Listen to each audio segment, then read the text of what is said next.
Assalamualaikum warahmatullahi wabarakatuh. Perkenalkan, nama saya Alvin Disa Fitri dari kelas 11 IPA 3. Di sini saya akan menjelaskan kronologi kemerdekaan Republik Indonesia tahun 1945. Di sini saya akan menjelaskan tentang awal mula kekalahan Jepang pada Sekutu.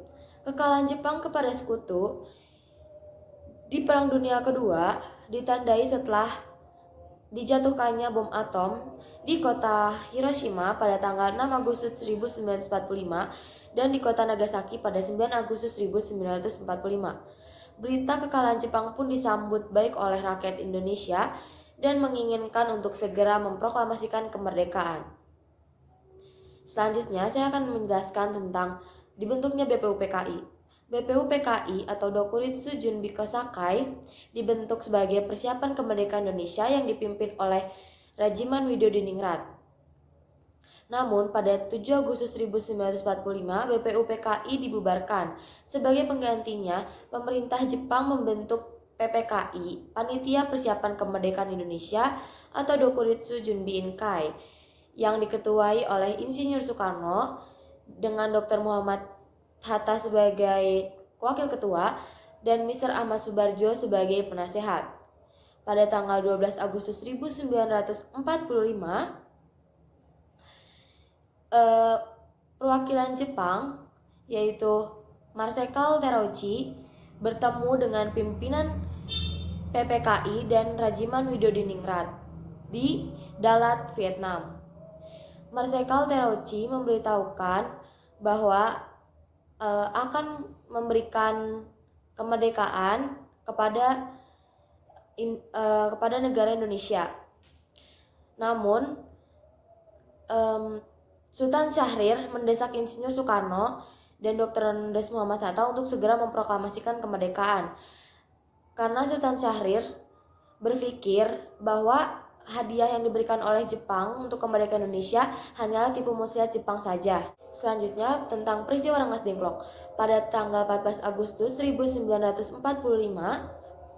Jepang menyerah kepada Sekutu tanpa syarat. Pada tanggal 15 Agustus 1945, pemuda mengadakan pertemuan di bawah pimpinan Khairul Saleh.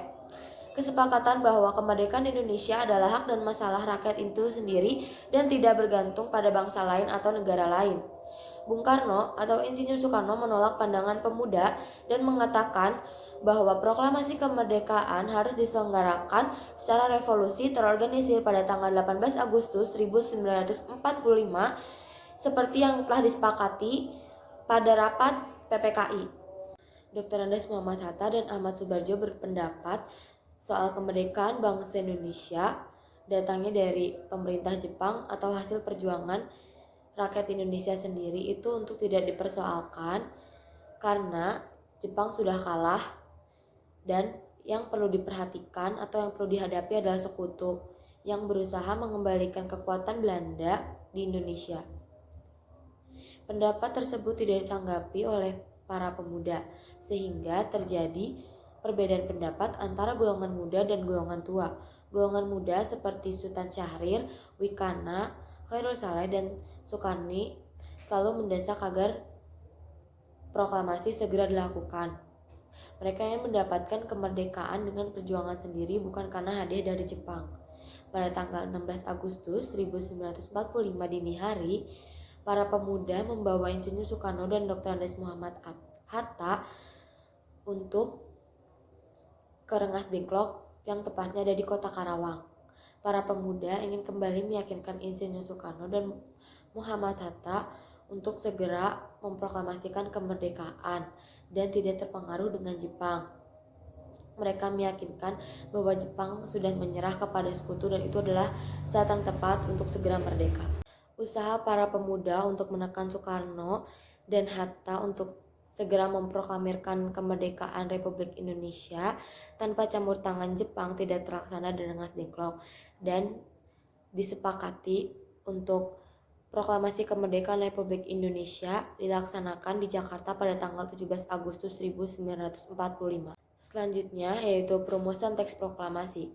Perumusan teks proklamasi dilaksanakan di rumah Laksamana Tadasi Maeda di Jalan Imam Bonjol yang sekarang menjadi perpustakaan nasional pada tanggal 17 Agustus 1945 dini hari.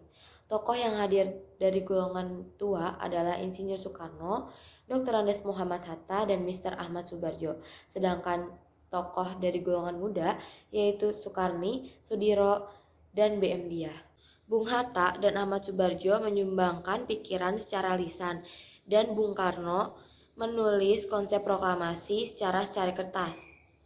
Sebagai hasil pembicaraan mereka bertiga, diperoleh perumusan teks proklamasi tulisan tangan Insinyur Soekarno.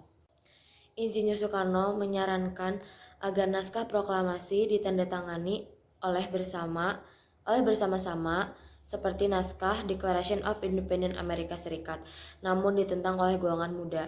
Soekarni mengusulkan atau menyarankan agar naskah proklamasi ditandatangani oleh Insinyur Soekarno dan Muhammad Hatta atas nama bangsa Indonesia.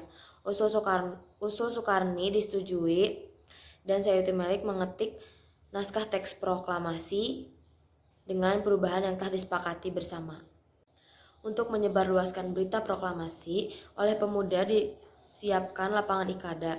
Namun, Insinyur Soekarno menganggap bahwa lapangan Ikada adalah lokasi yang dapat menimbulkan bentrokan antara rakyat dan pihak militer Jepang.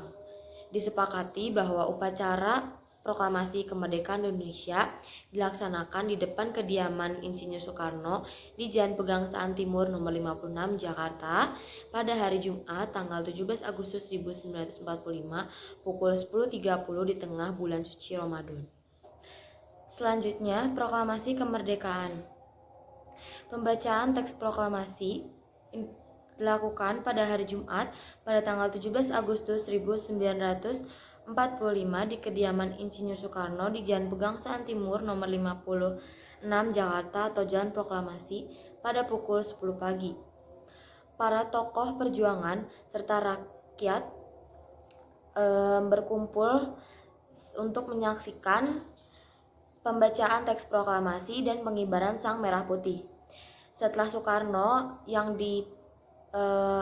didampingi oleh Dr. Andes Muhammad Hatta membacakan teks proklamasi, pengibaran sang merah putih yang dijahit oleh Ibu Fatmawati dan dikibarkan oleh Suhud dan Latif Hedja Diningrat.